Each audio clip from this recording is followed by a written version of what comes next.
Kumba was born and raised in Senegal before moving to the big city with her family at the young age of 2. The youngest in a family of 4, Kumba always had high expectations for herself. Her goal was perfection.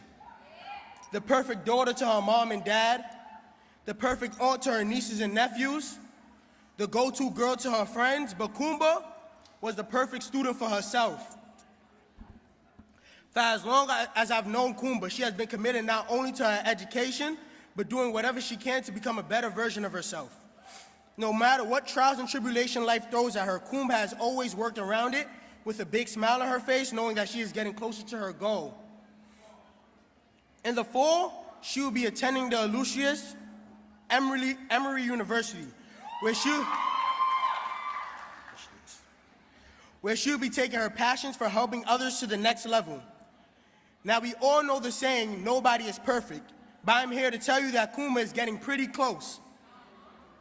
With that being said, please join me in welcoming my friend, HVA class of 2018 Salutatorian, Kumba Jiao.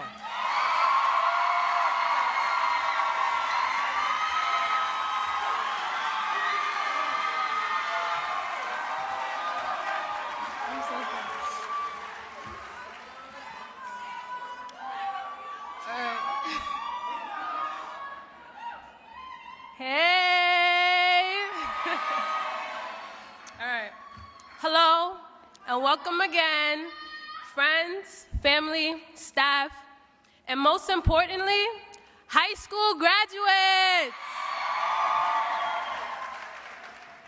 I'm honored to stand before you today as your salutatorian.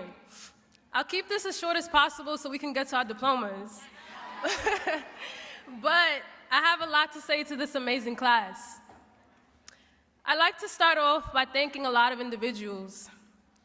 I've had it rough for a long time, and I would not be standing here today if it weren't for those people. You all know I have to start with that cliche coming to America story that a lot of immigrants can resonate with. Many do not realize how big of a role this plays in the development of one's character. Every single member of my family, including myself, was born in Senegal, West Africa. Every single one of us came to this country not knowing anything about America's customs or traditions. None of us spoke any English. I was the youngest, barely 3 years old, so oblivious to the struggles people in my family were facing. That is why I'm gonna start by thanking them. Thank you to my mom and my dad. See my mom in the blue.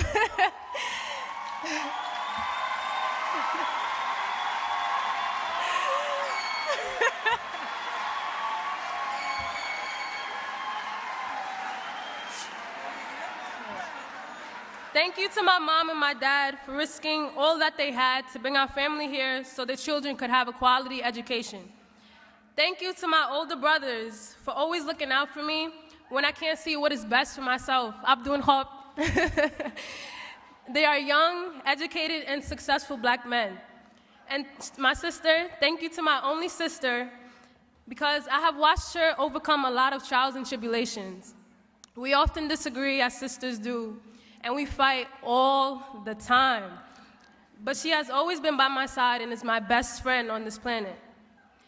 Thank you to all of my friends who have supported me these past 4 years. I love you guys. And finally, thank you to our teachers, all over there, and our college counselors, Rocco and Mr. Martinez. They have all changed many lives in this room. I could stand up here and go on for ages thanking people and talking about all of those who have helped us. Or I could brag about how this senior class is one of the best in HVA's history. We have had record-breaking standardized test scores, and everyone is either planning to attend college, pursue jobs, or follow a path that will serve them well. We have come a long way. I love you all, but I have to focus on my East Middle School HVAL kids for 1 second.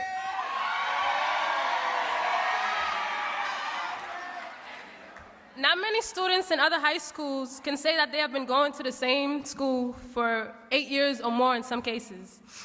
We all probably know a little too much about each other than we should, but we also have memories to last us a lifetime. Many people in my classes from middle school knew that I struggled with self-image for a long time because I was bullied in my elementary school. I received an endless amount of support and love. In HVA, we had our ups and downs, but we were always a community. All right, let's see if you guys remember this from 6th grade. I know it's not a Friday, but I have to do this. Are y'all ready? It's Friday!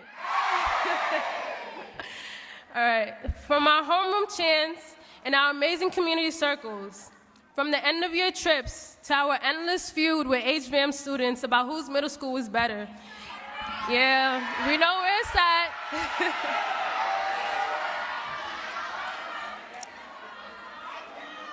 I would not have traded that experience for anything in this world.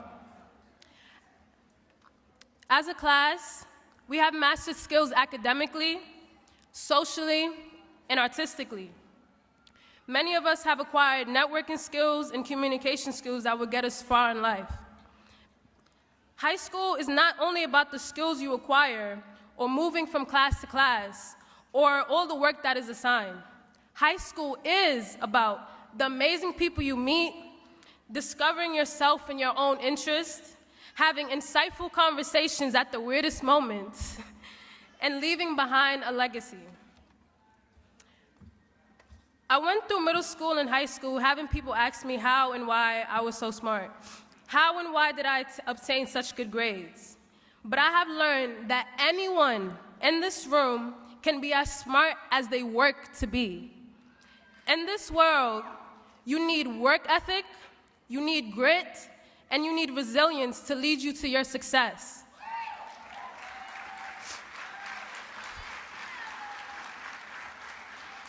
We've had a few years of blaming others for the challenges that we have faced.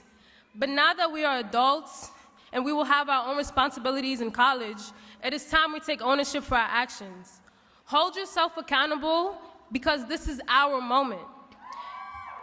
I'm going to leave you guys with this today. According to the National Center for Education Statistics, 43% of Black and Latino women and 62% of Black and Latino men drop out of four-year institutions. It is no secret that many minorities have been following those patterns for years. We have been systematically targeted and oppressed for centuries on end. We have been on the receiving end of police brutality, gun violence, drugs, and the unfair spread of the quality of education. The quality of education should be equal for everyone, regardless of race, sexual orientation, religion, or socioeconomic status, as it is claimed to be in the laws. We have already gone against the odds by making it to this point. Now, let's show them one more time that we will no longer tolerate this blatant oppression and become college graduates.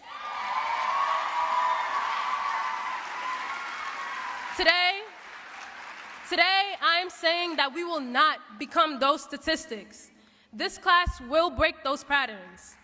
So I say to my fellow classmates of 2018, unless you become the next Steve Jobs or Bill Gates, in other words, unless you're making bank, stay in college. Congratulations, class of 2018.